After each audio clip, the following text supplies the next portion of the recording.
बिस्मिल्लाहिर्रहमानिर्रहीम। Last class में हमने गालिबन क्वेश्चन नंबर 2, 3, 4, 5 और 6 ये कंप्लीट किया था। क्वेश्चन नंबर 7, 8 ये आप लोगों ने ट्राई तो की होगी, फिर भी देख लें, ये भी इम्पोर्टेंट क्वेश्चंस हैं।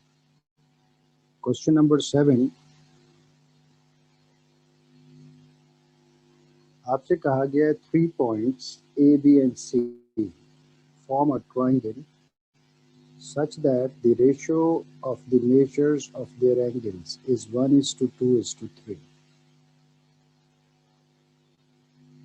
You are given a ratio between the angles. इसका मतलब alpha is to beta is to gamma. It is equal to 1:2:3. ये given है। Required क्या है? Required है find the ratio of the lengths of their sides. Sides को A, B और C से represent किया जाता है। We have to find the ratio between sides.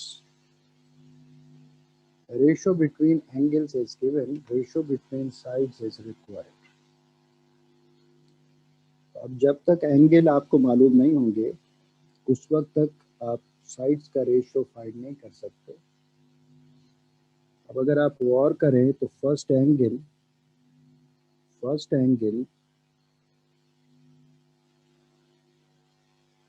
ये है अल्फा, सेकेंड एंगल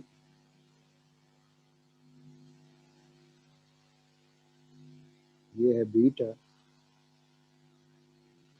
और बीटा और अल्फा का आपस में रेशियो आपको दे रखा है। Alpha is to beta it is equal to 1:2। इसका मतलब ये है कि अल्फा जो कुछ भी है बीटा उसका डबल है।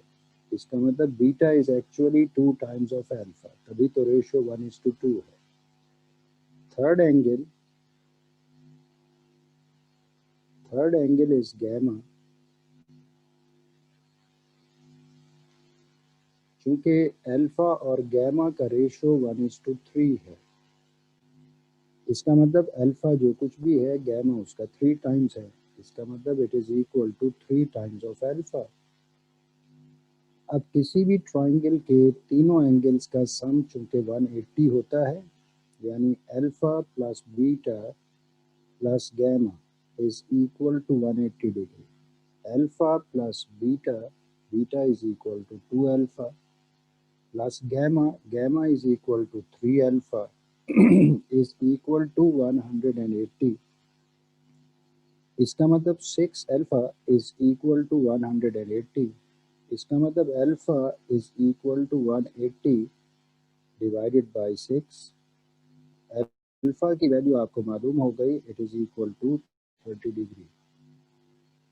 जब आपको अल्फा मालूम हो गया तो अब बीटा भी फाइंड किया जा सकता है, गैमा भी फाइंड किया जा सकता है, because beta is equal to 2 times of alpha. तो 2 times of alpha is 30, तो इसका मतलब beta becomes 60।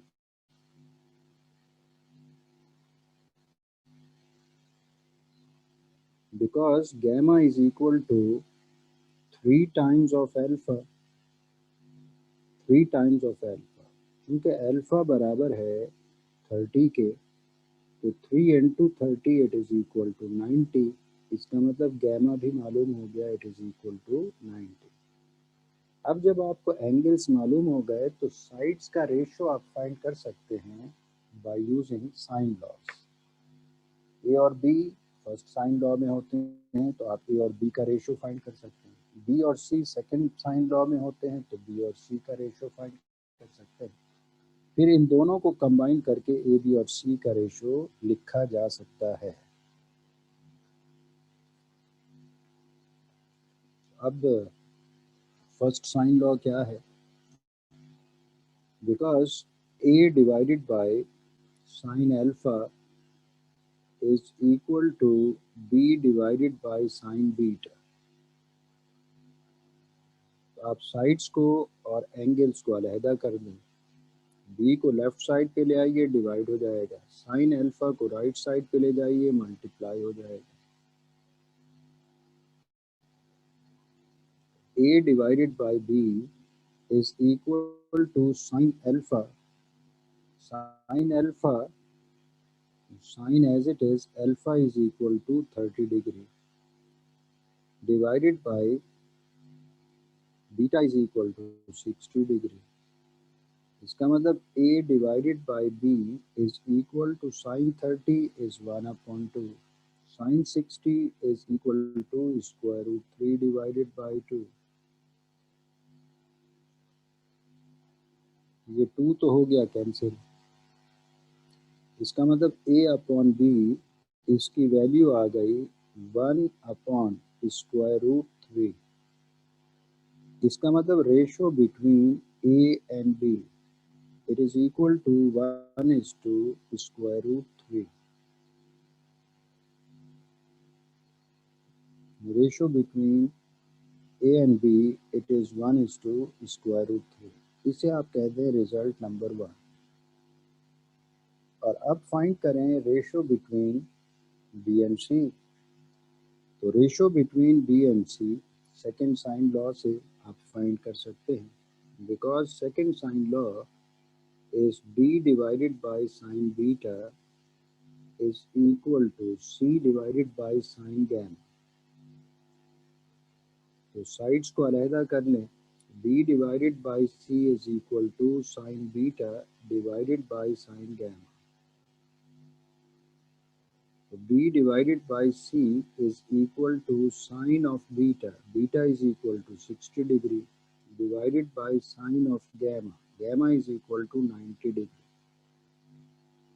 Now sin 60 is equal to √3/2।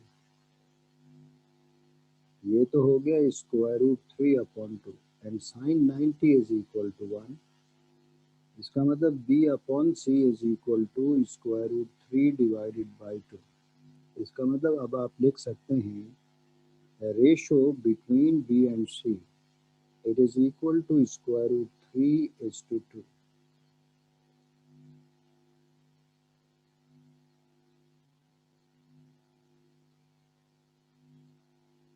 ये हो गया ratio between b and c। अब अगर आप गौर करें तो फर्स्ट साइन लॉ से ए और बी का रेशो फाइंड किया, सेकंड साइन लॉ से बी और सी का रेशो फाइंड किया। बी चूंकि दोनों में कॉमन है, तो आप देखिए क्या वाकई ये कॉमन है भी सही। कॉमन से मुराद ये है कि आप दोनों रेशोज में बी की वैल्यू सेम है। यस, सेकंड में भी b की वैल्यू √3 है, फर्स्ट में भी b की वैल्यू √3 है। इसका मतलब इन्हें मर्ज किया जा सकता है। Therefore from result number 1 and result number 2 we can write a ratio between a, b and c। a और b का रेशो 1:√3 और b और c का रेशो √3:2। तो ratio between all the sides it is equal to 1:√3:2।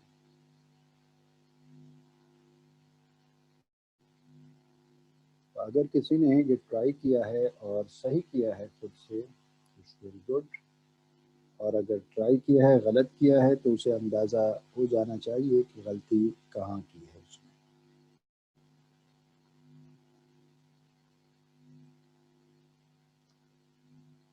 Now see question number 8। Question number 8 भी important question है।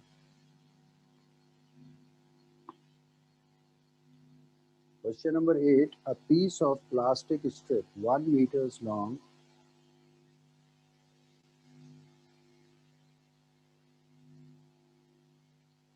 एक plastic strip है which is 1 meter, length of this strip is 1 meter। अब आपसे कहा गया है it is bent to form an isosceles triangle with 95 degree as measure of its largest angle. Find the length of the sides. आपने इस plastic strip को bend करके एक ट्रायंगल बनाई।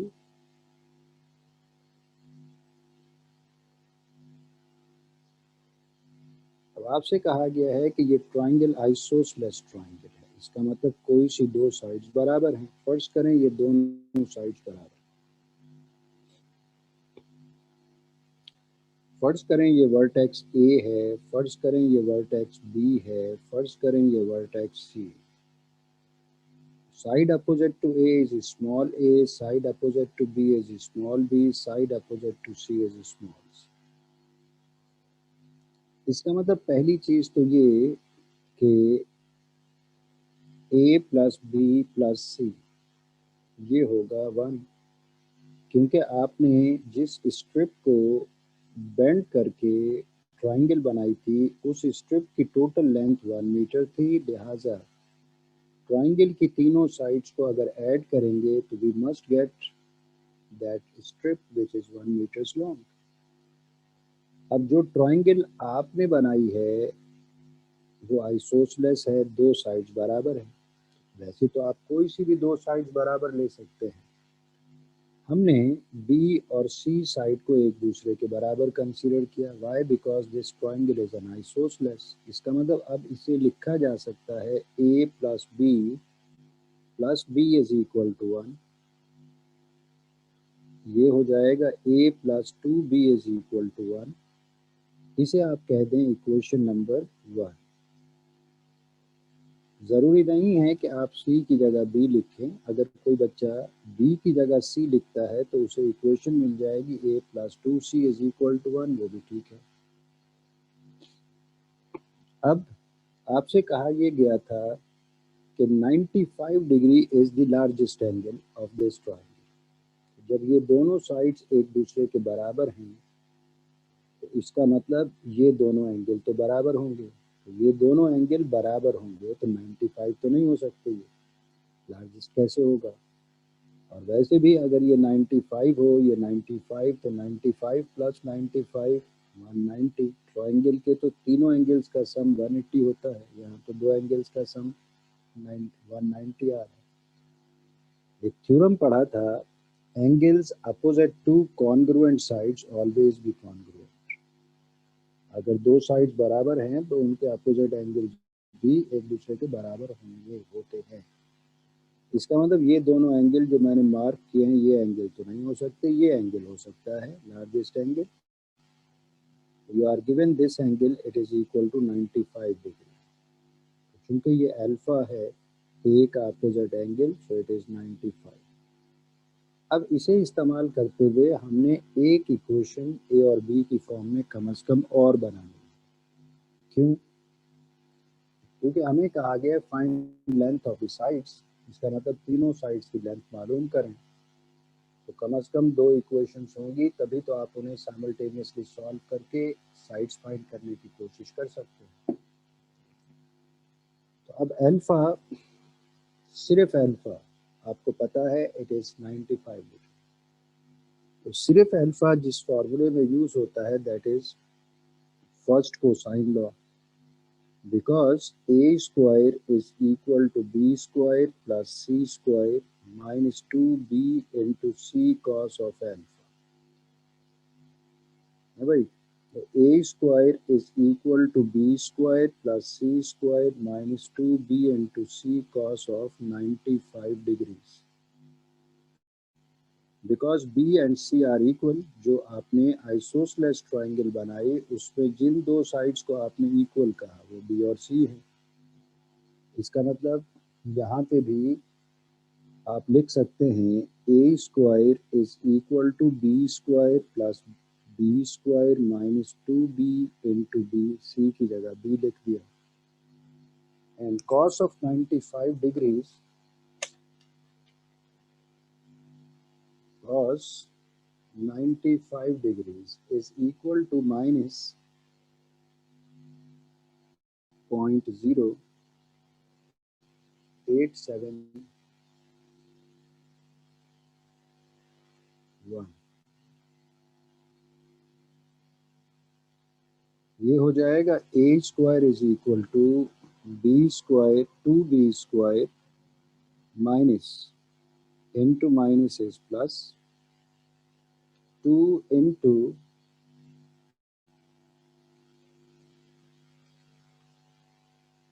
0.0871. It is equal to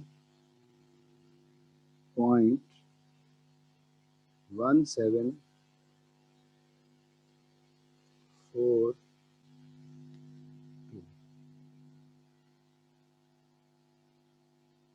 b into b is b square. इसका मतलब ये बन जाएगा a square is equal to 2.1742 b square. इसका मतलब ए हो जाएगा square root of 2.1742 b square. अब बी स्क्वायर तो रूट से बाहर निकल के बी हो जाएगा 2.1742। इसका रूट आ जाएगा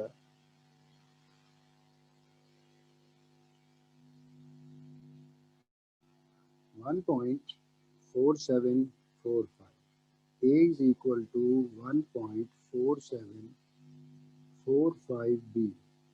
ए और बी की फॉर्म में एक इक्वेशन ये हो गई, इसे आप कह दें इक्वेशन नंबर 2। अब गौर करें तो आप इक्वेशन नंबर 1 और 2 को साइमल्टेनियसली सॉल्व करके ए और बी की वैल्यूज को फाइंड कर सकते हैं। पहले ये वैल्यूज फाइंड कर लें। Consider equation number 1 which is a plus 2b is equal to 1. From equation number 2, a is equal to 1.4745b plus 2b it is equal to 1. ये हो गया 3.4745 b is equal to 1। तो b बराबर हो गया 1 divided by 3.4745। तो b is equal to 3.4745। 1 divided by 3.4745, it is equal to 0.2878। b is equal to 0.2878 centimeters meter।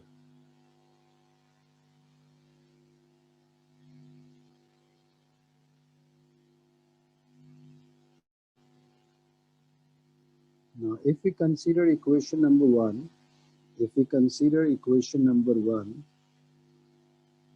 it is a plus 2b is equal to 1, a plus 2 into b, b is equal to 0.2878 is equal to 1, a plus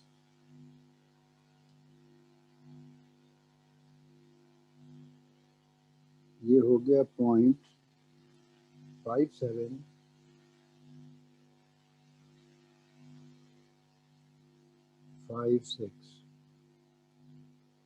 a is equal to 1 minus 0.5756।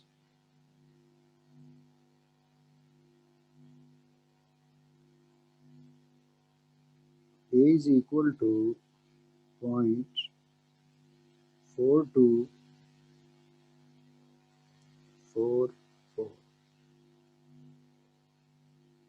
Metre. ये भी मालूम हो गया। अब बाकी रह गई तीसरी साइड। तीसरी साइड थी सी। तो सी किसके बराबर है? चूंकि बी और सी एक दूसरे के बराबर है according to your supposition.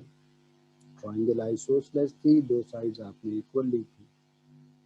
Because c it is same as b, therefore c also be equal to 0.2878 metre.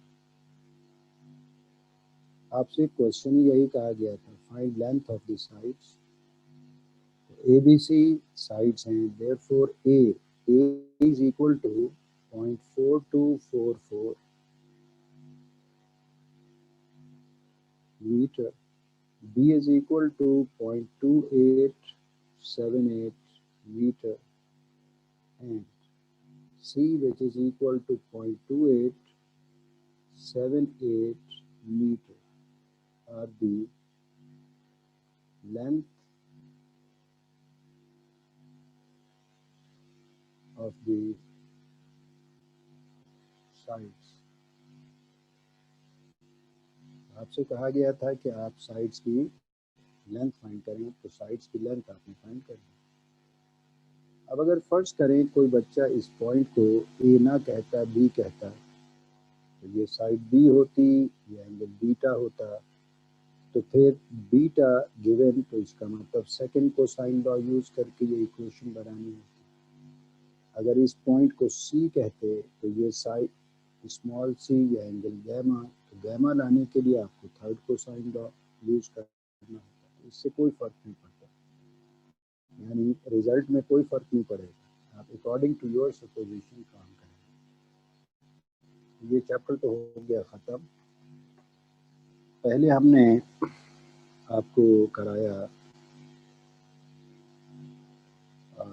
12.1, फिर 12.3, फिर 12.45 और फिर 12.2।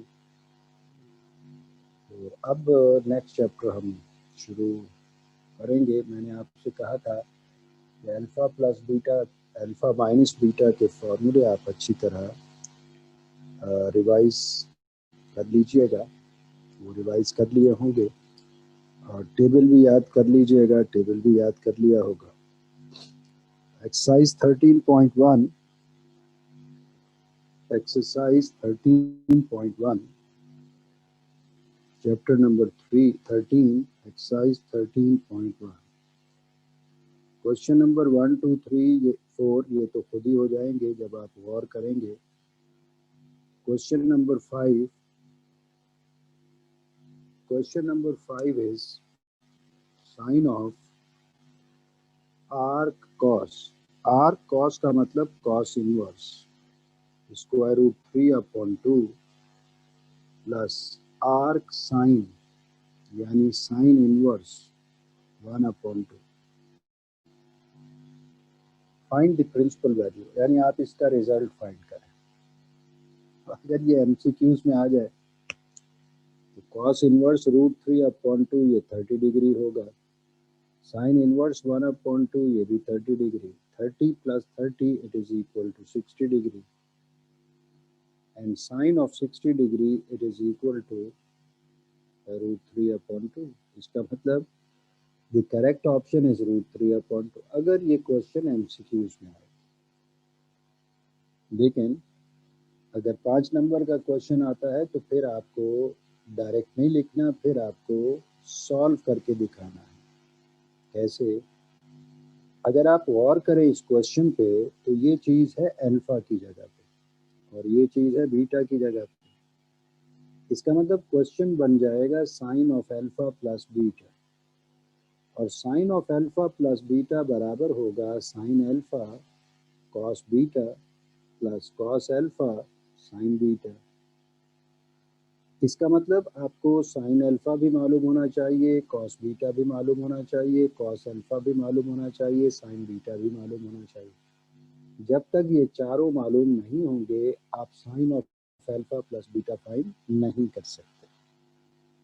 अब ये कैसे काम किया जाए, ये काम करने के लिए थोड़ा सा गौर कीजिए।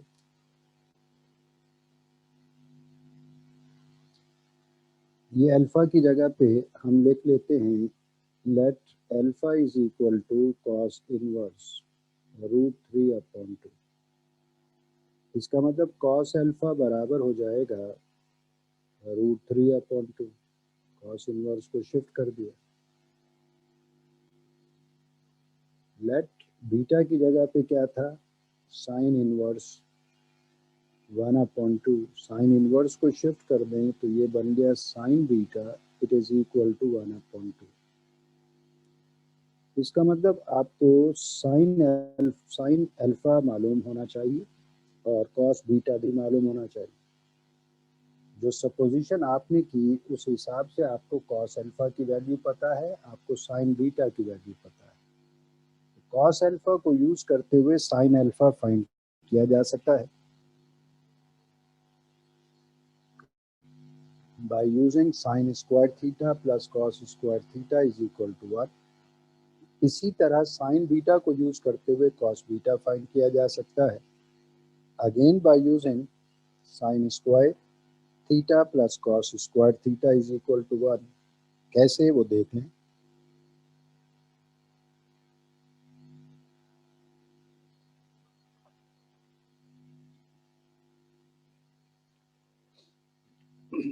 Because sin square alpha plus cos square alpha is equal to 1। तो sin square alpha plus cos alpha is equal to √3/2 square as it is। तो sin square alpha plus 3/4 is equal to 1। तो sin square alpha is equal to 1 minus 3/4। Sin square alpha is equal to 4 minus 3/4 by taking LCM। तो sin square alpha is equal to 1/4। इसका मतलब sin alpha हो जाएगा sin alpha is equal to plus minus square root 1/4। इसका मतलब sine alpha की value हो गई प्लस माइनस 1/2। अब जब रो अल्फा या रो बीटा के बारे में पता ना हो तो कैलकुलेशन चूंकि फर्स्ट क्वाड्रेंट में की जाती है, फर्स्ट क्वाड्रेंट में तमाम ट्रिग्नोमेट्रिक रेशियोज पॉजिटिव होते हैं, इसलिए consider sine alpha with plus sign it is equal to 1/2। Cos alpha को यूज करते हुए आपने साइन अल्फा फाइंड कर लिया। अब साइन बीटा को यूज करते हुए कॉस बीटा फाइंड करें। Because sine square beta plus cos square beta is equal to 1। Sine beta की वैल्यू है 1/2, ये रही, square as it is plus cos square beta is equal to 1। 1/4 plus cos square beta is equal to 1। 1/4 को shift कर दें तो cos square beta is equal to 1 minus 1/4। Cos square beta is equal to 4 is the LCM, 4 minus 1/4 cos square beta is equal to 3/4। इसका मतलब cos beta हो गया plus minus square root 3/4। इसका मतलब कॉस बीटा ये हो गया plus minus √3/2। अब चूंकि रो बीटा भी मेंशन नहीं किया गया कौन से क्वाड्रेंट पे है, आपको फर्स्ट क्वाड्रेंट यूज करना चाहिए। फर्स्ट क्वाड्रेंट में तमाम ट्रिग्नोमेट्रिक रेशियोज चूंकि पॉजिटिव होते हैं, so that we consider cos beta with plus sign it is equal to √3/2।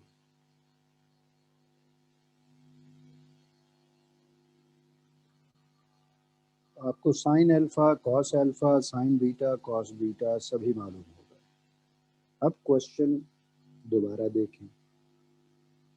Question क्या था? क्वेश्चन था साइन ऑफ आर्क यानी inverse cos inverse √3/2 plus sine inverse 1/2। आपने सपोज क्या किया था, first component is alpha and second component is beta. Sine of alpha plus beta किसके बराबर? Sine alpha cos beta plus cos alpha into sin beta। sin alpha is equal to 1/2. Cos beta is equal to √3/2. Cos alpha is equal to √3/2 and sin beta is equal to 1/2. तो ये हो गया √3/4 plus √3/4. 4 is the LCM. ये हो गया √3 plus √3. It is equal to 2√3 divided by 4. 2 cancel हो गया 4 से, तो बाकी बच गया √3/2. It is the most simplified form. अब ये 4-5 नंबर का क्वेश्चन आए भाई, तो ये सारी कहानी लिखनी है. अगर एमसीक्यूज में आए तो चूंकि cos inverse √3/2 30, sin inverse 1/2 30, 30 plus 30 is 60 and sine of 60 it is √3/2. Answer is √3/2. अगर एमसीक्यूज में आ जाए तो डायरेक्ट लिखा जाएगा, और अगर बिलफर्स 5 नंबर का सवाल आ जाए, जो कि अक्सर आ जाता है ये, तो फिर ये पूरी कहानी इसी तरह से ही आपको दिखानी पड़ेगी. Next question is exactly similar to this question, वो भी देख लें.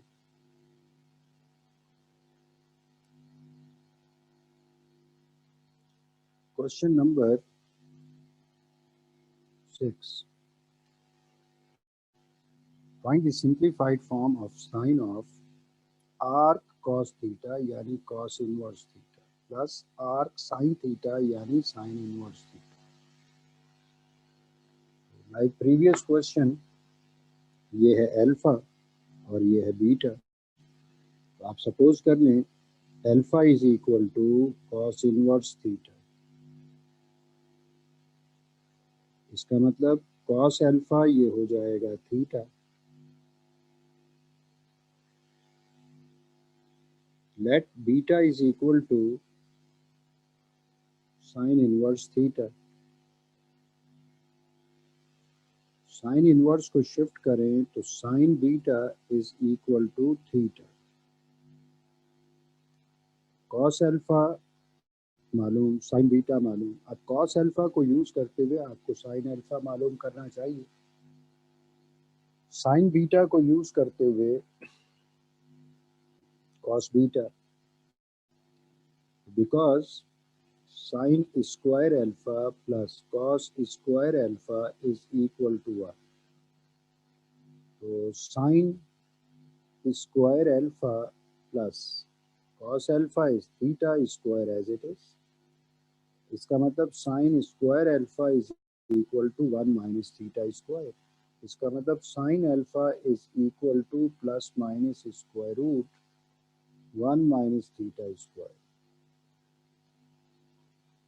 रो अल्फा मेंशन नहीं किया गया, तो इसका मतलब consider all the values in first quadrant. Consider with positive sign. Sine alpha is equal to square root of 1 minus theta square.